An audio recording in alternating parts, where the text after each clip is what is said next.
কাছে চাইবে। বিশ্বনবী ওনার চাচাতো ভাই আব্দুল্লাহ ইবনে আব্বাস রাদিয়াল্লাহু তাআলা আনহুকে বললেন, ইয়া আব্দুল্লাহ ইবনুল আব্বাস, হে আব্দুল্লাহ ইবনে আব্বাস, ইদা সাআলতা ফাসআলিল্লাহ, যখন চাইবে আল্লাহর কাছে যাও।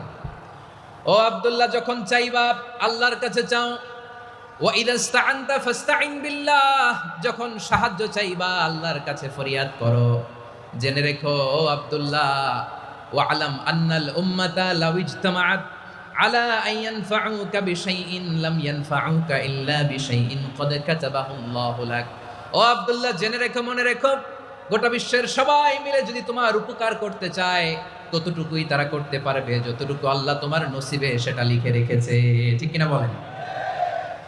আর যদি গোটা বিশ্বের সবাই মিলে তোমার বিরুদ্ধে কনস্পাইরেসি করে, ষড়যন্ত্র করে, গোটা বিশ্বের সবাই মিলেও যদি তোমার ক্ষতি করতে চায় ততটুকুই শুধু পারবে যেটা আল্লাহ তোমার জন্য বরাদ্দ রেখেছে।